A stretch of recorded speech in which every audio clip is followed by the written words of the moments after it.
오늘도 새벽 예배를 드리게 하신 하나님께 감사와 찬송과 영광을 올려드립니다.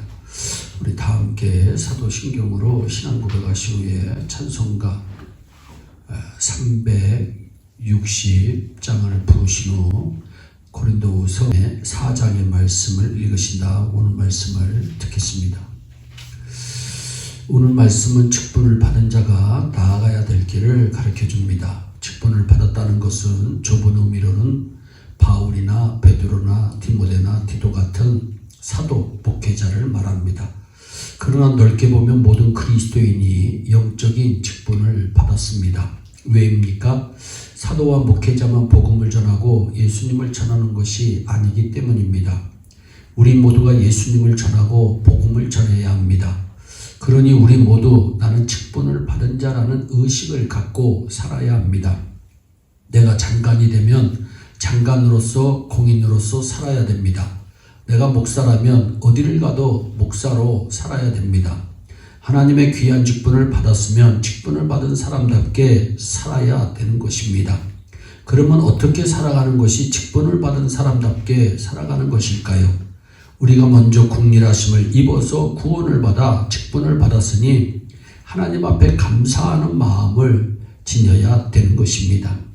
대통령에게 임명받아 장관이 되었으면 대통령께 감사하는 마음을 가지고 일을 해야 합니다. 하나님의 직분을 받은 우리는 항상 하나님께 감사한 마음을 지니고 일을 해야 됩니다. 사실 우리는 구원받을 자격이 없습니다. 본브란트 목사님께서 전도를 하는데 어떤 사람이 나는 교회에 안 갑니다. 교회에 가면 위선자들로 꽉 차 있어 역겨워서 안 갑니다. 그렇게 말했습니다. 그때 본브란트 목사님께서 그렇습니까? 나는 교회에 가면 편안합니다. 내가 위선자이기 때문에 위선자가 많이 모이는 교회에 가면 나는 편합니다. 라고 말씀하셨다고 합니다.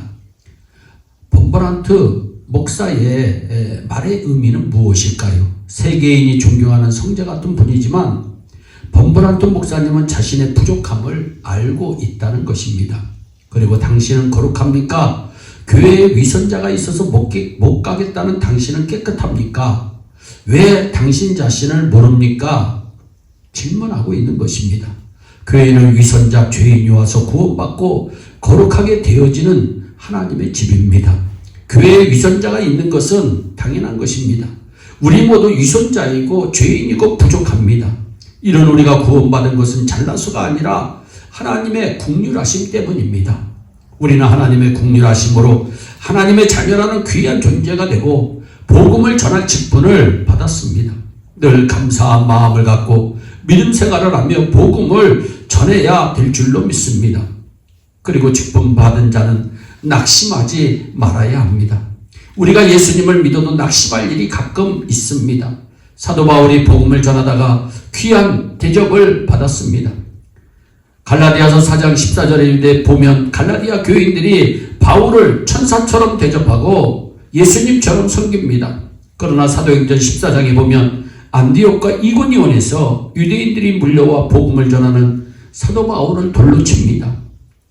그들이 돌에 맞아 쓰러진 사도 바울을 개처럼 끌어다가 성 밖에 던져버립니다.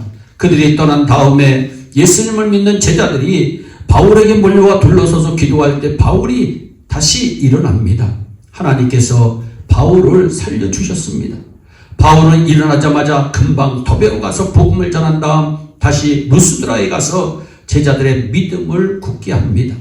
사도행전 16장에 보면 바울이 복음을 전하다 감옥에 가지만 하나님께서 감옥문을 열어주십니다. 사도행전 23장 21절에 보면 사도 바울을 죽이기 전까지는 먹지도 마시지도 않겠다는 사람이 40명이나 있습니다. 40명이 바울을 죽이겠다는 겁니다. 복음을 강하게 귀하게 전하면 마귀가 물러가고 사람이 구원을 받기 때문에 마귀는 복음을 귀하게 전하는 자를 막으려고 하는 것입니다. 바울은 이것을 알았습니다. 그래서 낙심하지 말라고 말합니다. 악한 마귀가 우리를 막아도 하나님께서 계시니 낙심하지 말라는 것입니다. 우리가 복음을 전하면 칭찬과 인사를 받지만 때로는 핍박도 받고 조롱도 받습니다. 그래도 성도는 낙심하면 안 됩니다.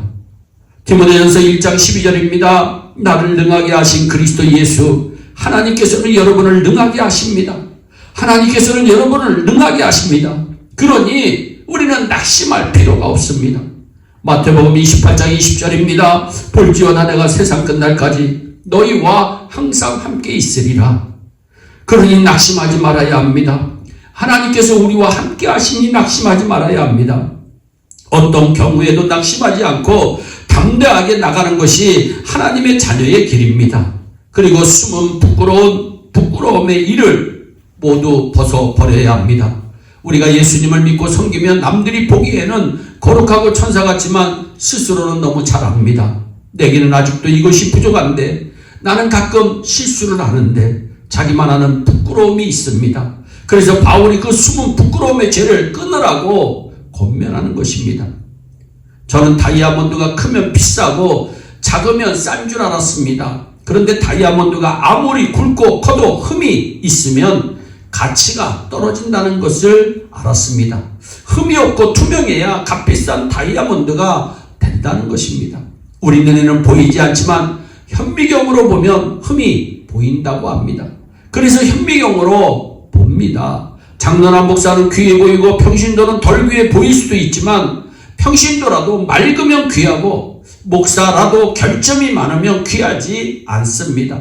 숨은 부끄러움에 죄를 끊어버려야 되는 것입니다. 그러면 우리가 귀하게 될 수 있습니다. 또 복음을 전하는 직분을 받은 자는 누구를 섭섭하게 생각하거나 미워하는 마음을 가져서는 안 됩니다. 주님 앞에서 그분들을 용서하여 자유를 얻어야 합니다. 그리고 사랑하는 마음을 가져야 합니다. 그리고 중요한 것은 우리를 전파하지 않고 예수 그리스도의 주 되심을 전파하고 진리를 전파해야 하는 것입니다. 여러분과 저는 잘 되어도 내 이름이 나타나면 안 됩니다. 잘 되고 성공해도 그 잘된 것, 그 성공 때문에 예수 그리스도의 영광의 빛이 비춰지고 진리가 이 세상에 나타나야 되는 것입니다. 그것이 직분받은 자의 아름다운 길입니다. 그리고 가장 중요한 것은 우리가 언제 어디에서나 흔들림이 없어야 된다는 것입니다. 어떤 사람은 교회에서는 교인인데 일터에 가면 교인이 아닌 것 같습니다. 그러면 안 됩니다. 언제 어디에서나 그리스도의 직분을 받은 자로 살아가야 됩니다. 우리는 어디에서나 상황과 환경에 변함없이 그리스도인으로서 등경 위에 등불처럼 살아서 우리의 얼굴에 주님이 나타나고 우리의 입에 말에 주님이 나타나고 우리의 삶에 주님의 향기가 나타나야 우리 하나님께 영광 올려드릴 수가 있는 것입니다. 아무쪼록 우리 모두 그리스도의 직분을 받은 자로 어디에서나 한결같은 모습으로 주님 오시는 그날까지 믿음의 복된 길을 잘 달려가는 저와 여러분들이 되시기를 주 예수 그리스도의 이름으로 축원합니다. 기도하겠습니다. 사랑의 하나님, 참 감사합니다. 아버지 하나님, 우리 예일의 온 성도들이 언제나 복된 길을 가게 하여 주옵소서. 의의 길을 가게 하여 주옵소서. 믿음의 길을 가게 하여 주옵소서. 하나님께 영광 올려드리는 축복의 귀한 삶이 이루어질 수 있도록 주님 오늘도 우리에게 큰 복을 내려 주옵소서. 감사하고 예수님의 이름으로 기도하옵나이다. 아멘. 우리 다 함께 주기도문으로 예배를 마치시고 각자 개인 기도하시며 오늘도 주 안에서 승리하는 복된 하루 되시기를 바랍니다. 감사합니다.